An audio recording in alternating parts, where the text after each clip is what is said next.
अस्सलाम वालेकुम। कहाँ पे मैच टर्न हुआ? 221 पे 7 थे साउथ अफ्रीका के, हमने सेकंड न्यू बॉल ली, वो थी फॉल्ट या सेकंड इनिंग्स का कोलैप्स?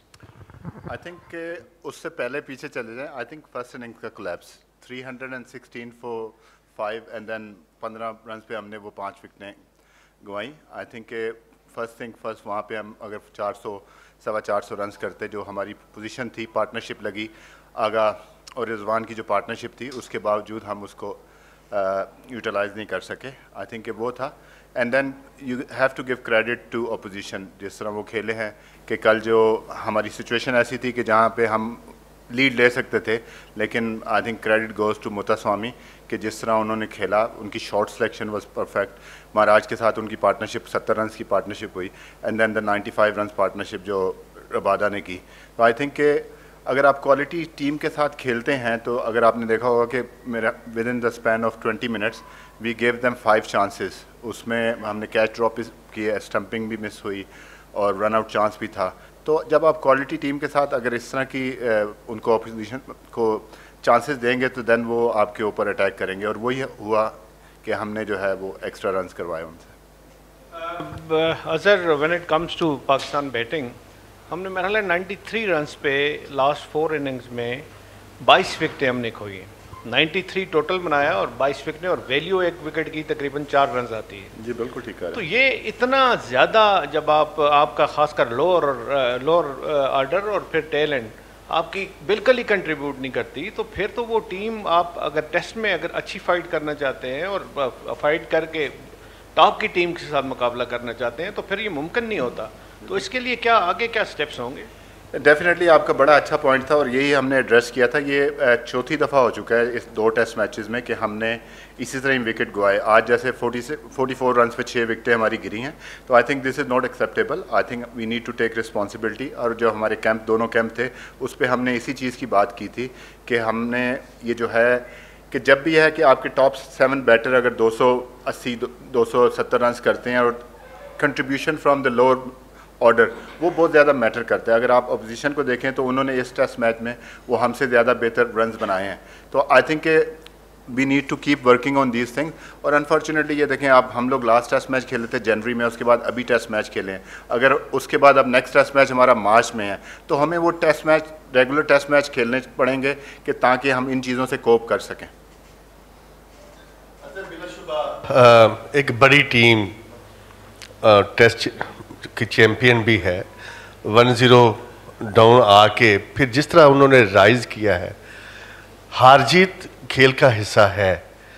अब ये एक मैच पास्ट हो गया, लर्न क्या किया है आप लोगों ने कि कैसे टीम 8 आउट भी हुए हों तो राइज कैसे करने हैं? आप समझते हैं इस टीम को एक अच्छे माहिर नफ्सियात की अब ज़रूरत है?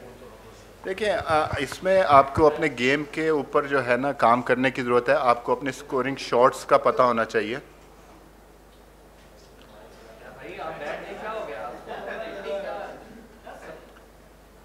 आपको अपने स्कोरिंग शॉट की ऑप्शन, अगर आप Muthusamy, you can learn from opposition. आप अगर मुतास्वामी को देखें कि उसने सारा स्कोर जो है रिवर्स स्वीप और स्वीप पे किया है, तो आपको स्कोरिंग ऑप्शन का पता होना चाहिए।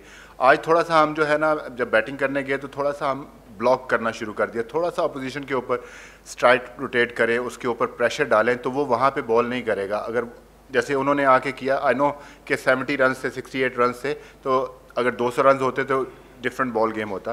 तो डेफिनेटली आप इन चीज़ों पे आपको मेंटल टफनेस तो चाहिए। International cricket is all about कि how you cope pressure, how under pressure, कि उन चीज़ों को आप कैसे मैनेज कर सकते हैं। तो हमने चीज़ों को जो है वो मैनेज अच्छा नहीं किया, और इसके ऊपर हमें, आप कह लें कि हमें स्पोर्ट्स साइकोलॉजिस्ट की अगर बात करें, या प्लेयर को अपनी गेम के ऊपर अबूर हासिल होना चाहिए कि उसके स्कोरिंग ऑप्शन क्या है, अटैकिंग ऑप्शन क्या है और डिफेंसिव ऑप्शन क्या है।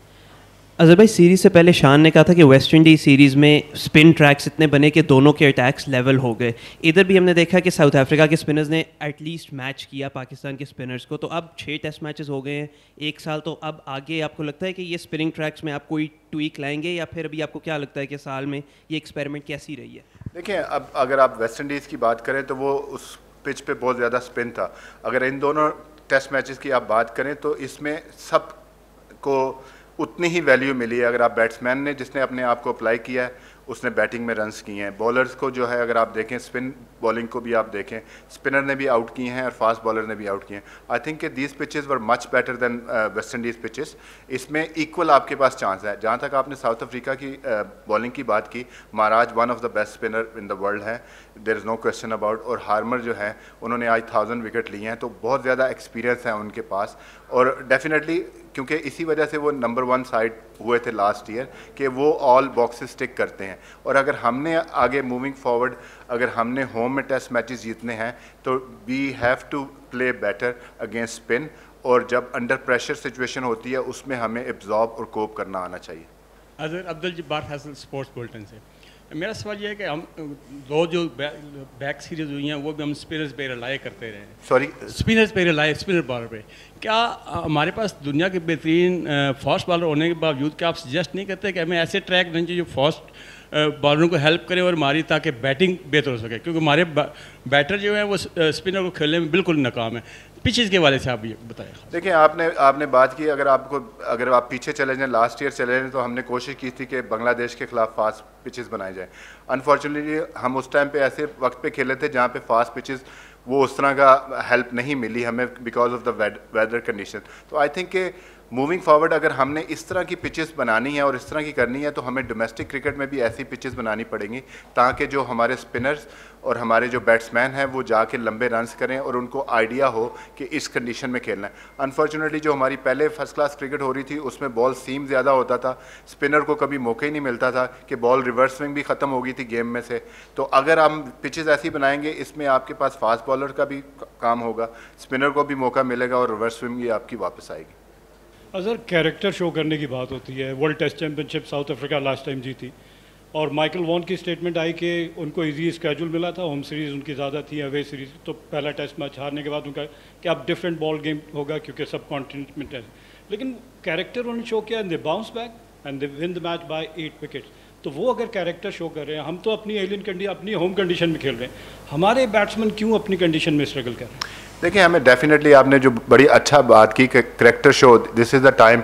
जब भी हमारी सुबह भी बात हुई थी तो वो यही था कि हम दिस इज़ द टाइम कि जब आप अंडर प्रेशर हैं और वहाँ से आपकी पार्टनरशिप लगती। हमारे 2 बेस्ट बैटर जब बैटिंग करने गए, अनफॉर्चुनेटली हमने पहले ओवर में विकेट खो दी, तो उसका आपके ऊपर प्रेशर आता है। तो जाहिर सी बात है कि इसके ऊपर हम काम करेंगे, लेकिन उसके लिए हमें मुसलसल जो है ना, अब आप पिछले साल में हम सिर्फ 4 टेस्ट मैच खेले हैं, तो अनफॉर्चुनेटली अगर हम जैसे मूविंग फॉरवर्ड अगले साल जो है हमारे पास तकरीबन जो है 11 टेस्ट मैचेस हैं, तो हमें जो है टेस्ट मैच खेलने का, प्रेशर अब्जॉर्व करने का उसी वक्त पता चलेगा जब हम टेस्ट क्रिकेट खेलेंगे।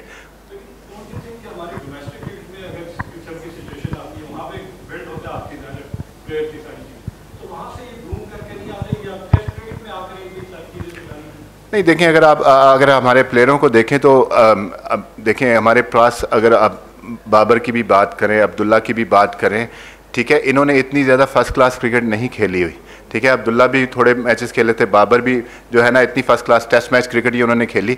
तो वो जो कहते हैं ना कि डोमेस्टिक में जब आप डे इन डे आउट उस सिचुएशन से खेलते हैं तो आपको प्रेशर कोप करना आता है। इंटरनेशनल क्रिकेट में जिस वक्त आते हैं तो आपकी परफॉर्मेंस होती है, तो अगर आपका फेलियर आता है तो आपको नहीं पता कि आपने उस फेलियर से कम बैक कैसे करना है। तो I think domestic cricket is the best answer to go and play. Azhar भाई, मुझे याद है कि जब आपकी फेवरेट ऑपोजिशन थी साउथ अफ्रीका, आपने एक हीरोइक सेंचुरीज़ की और सेंचुरी पे सेंचुरी करते चले गए। अगर मैं आज का सिनेरियो देखूं तो हमें वो बैटिंग में इम्पैक्ट क्यों नज़र नहीं आ रहा? इवन कि लास्ट सीरीज़ में भी मुश्किल टाइम पर रावलपिंडी में रिजवान ने 100 कर दिया था। तो हमारे बैट्समैन इस क्रूशल मोमेंट में स्टेप अप क्यों नहीं कर पा रहे कि कोई ऐसी इनिंग्स खेल जाते आज कि पाकिस्तान को मैच में ले आते? देखें, मैं यहाँ पे कहूँगा कि सलमान अली आगा हमारे ऐसे प्लेयर हैं, नंबर 7 पे खेल रहे हैं, लेकिन अनफॉर्चुनेटली अगर आप इंग्लैंड वाली सीरीज़ देखें तो उसमें हमारे जो लोअर ऑर्डर थे, जिसमें नुमान थे, साजिद थे, उन्होंने रन्स किए थे, तो वही वजह बनी हमारी टेस्ट सीरीज़ जीतने की। यहाँ पे अनफॉर्चुनेटली सलमान अली आगा दोनों दफ़ा जो है ना, उस दिन भी वो 93 पे आउट हुए, वो इसी वजह से था कि दूसरा तरफ से उनको विकेटें गिरी जा रही हैं तो वो अंडर प्रेशर थे। आई थिंक सलमान अली आगा के साथ मैं कहूँगा कि हमारी जो लोअर ऑर्डर ने इतना जस्टिफाई नहीं किया और उसकी वजह से हम स्ट्रगल किया। ये बताएं कि जी अजहर महमूद और अब्दुल रज़ाक जैसा क्या हमारे पास कोई अब ऑलराउंडर रहा नहीं पाकिस्तान में, या हमारे सिलेक्टर की नज़र नहीं पड़ रही? नहीं सर, ऐसा नहीं है। अब अनफॉर्चुनेटली जो है ना, अगर नहीं है तो हमें बनाने पड़ेंगे। अगर हमारे पास कोई नहीं है तो हमें we need to find those people ना, कि अब आमिर जमाल थे हमारे पास जो है ना, वो उन्होंने ऑस्ट्रेलिया में बहुत अच्छा परफॉर्म किया। ये नहीं था कि ऑलराउंडर आए नहीं है, लेकिन हमें उनकी सिलेक्शन में भी ना कंसिस्टेंट होना पड़ेगा कि कंडीशन के हिसाब से। अब इसमें 18 में आमिर जमाल हमारे स्क्वाड का हिस्सा थे, लेकिन इन कंडीशन को देखते हुए कि हमें वो चाहिए था कि कोई बंदा रिवर्स स्विंग करने वाला कौन सा है, तो Hasan Ali and Shaheen was the best option for us, तो इसलिए नहीं किया। लेकिन मूविंग फॉरवर्ड जब आप पाकिस्तान से बाहर जाएंगे तो आपको आमिर जमाल जैसे ऑलराउंडर की ज़रूरत पड़ेगी जो आपकी साइड को बैलेंस देगा। अजहर भाई, कोई डाउट नहीं, अगर हम T20 क्रिकेट की बात करें, एज इंडिविजुअल प्लेयर कोई भी अपनी टीम को मैच जिता देता है। अगर हम टेस्ट क्रिकेट की बात करें तो सबको अपना रोल तो अदा करना पड़ेगा। आपने जैसे कहा कि पिछले 4 टेस्ट मैचों में अगर भी हम देखें तो पाकिस्तान अपनी सेकेंड इनिंग्स में 50 ओवर भी नहीं खेल पाता है। समझते नहीं कि या तो जब अगर आप कह रहे हैं कि टेस्ट क्रिकेट नहीं है, या मिडिल ऑर्डर और जो लोअर मिडिल ऑर्डर है वो बिल्कुल भी परफॉर्म नहीं कर पा रहा है, जिस तरह साउथ अफ्रीका के लोअर ऑर्डर्स या 9वीं 10वीं विकेट पा के पार्टनरशिप लगा रहे हैं। नहीं, डेफिनेटली ये कंसर्न है हमारे लिए। जो आपने कहा कि आप 3rd इनिंग्स कह लें या 4th इनिंग्स कह लें, उसमें हमारा इतना अच्छा रिकॉर्ड नहीं है। तो इन्हीं चीज़ों को डेवलप करने के लिए हमें टेस्ट क्रिकेट ज़्यादा से ज़्यादा खेलनी पड़ेगी। अनफॉर्चुनेटली अगर साल में आप 4 टेस्ट मैच खेलेंगे, आप उसके बाद 6 महीने के बाद टीम इकट्ठी हो रही है और उसके बाद आपको इतना टाइम नहीं है, क्योंकि आजकल जो वनडे और T20 की वजह से तो आपको वो मौके नहीं मिलते। तो हमें अगर टेस्ट आप देखेंगे इस आने वाले साल में, आप देखेंगे कि ये जो चीज़ें जो खामियां हमारी हैं इनको हम इम्प्रूव करेंगे इंशाल्लाह। अज़हर भाई, पाकिस्तान के लिए स्पिनर्स के लिए जो फेवरेबल पिचेस हैं वो सक्सेसफुल जा रहा है फार्मूला। लाहौर टेस्ट में स्पिन ज़्यादा हो रही थी in comparison to Rawalpindi test. Saud Shakeel ने कल आकर बोला था कि इसमें बैटिंग को भी है और बॉलर्स को भी फेवरेबल मिल रही है, लेकिन फिर भी आपने 3 जो वो स्पिनर्स खिलाए हैं। आपको लगता है कि जो प्लेइंग 11 थी वो जस्टिफाई हुई है अकॉर्डिंग टू कंडीशंस आपने खिलाई है? और दूसरा ये कि पिच की जो प्रिपरेशन है वो आपकी तवक्कुआत के मुताबिक बनी है रावलपिंडी टेस्ट में? जी बिल्कुल, जाहिर सी बात है कि जो मैंने पहले भी बात की थी कि जो पिच जो है वो हम देख रहे थे कि हमने पिच को कैसे, हम चाह रहे थे कि बॉल इस पर स्पिन हो। वो बॉल कैसे स्पिन होगा? 2 ही तरीक़ों से हो सकता है कि पिच अगर सॉफ्ट हो, जैसे मुल्तान इंग्लैंड के ख़िलाफ़ जब सैकी हेड कोच थे तो उस वक्त इब्रार ने 7 आउट किए थे, वो सॉफ्ट पिच था, तो अर्ली सेशन में बॉल स्पिन हुआ। उसके बाद जो है अभी जो हम ये कर रहे हैं तो इसको यही है कि मॉइस्चर कंट्रोल करके हम ये चाह रहे हैं कि ड्राइनेस से वो स्पिन हो।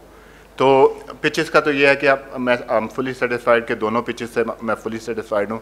और जहाँ तक आपने बात की कि कम्बिनेशन, लाहौर में हमें कहा गया था कि आपने सीमर एक गलत खिला दिया, यहाँ आपने कहा कि एक स्पिनर गलत हो गया। आई थिंक कि आपको जिस स्पिनर को हमने खिलाया उसने शो किया है कि 6 और 5 जो उसने बॉलिंग की है, तो शो किया कि डिसीजन वाज राइट।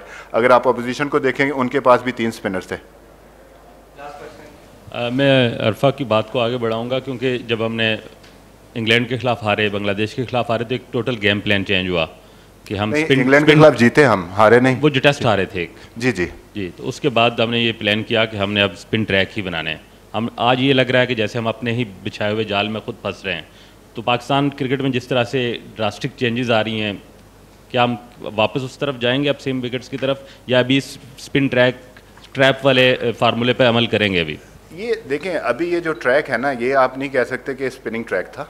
मैं ये आपसे यही कह रहा हूँ कि दोनों टेस्ट मैचेस में अगर आप देखें, जिस फास्ट बॉलर ने अपनी बैक बेंड की है, जिसने बॉलिंग की है, उसको कामयाबी हासिल हुई है। ठीक है, स्पिनर्स ने यहाँ पे आउट किए हैं, बैट्समैनों ने यहाँ पे रन्स किए हैं। तो आई थिंक कि it was a good pitch. It's not like कि हम बिल्कुल ही स्पिनिंग ट्रैक पे चले गए जैसे वेस्ट इंडीज़ वाला था, तो वहाँ तो इक्वल हो गया था। मतलब कोई आपको होम एडवांटेज वाली बात ही नहीं है कि वहाँ पे जो लाइन और लेंथ और कंसिस्टेंसी से बॉलिंग करेगा उसको विकेट मिलेंगे।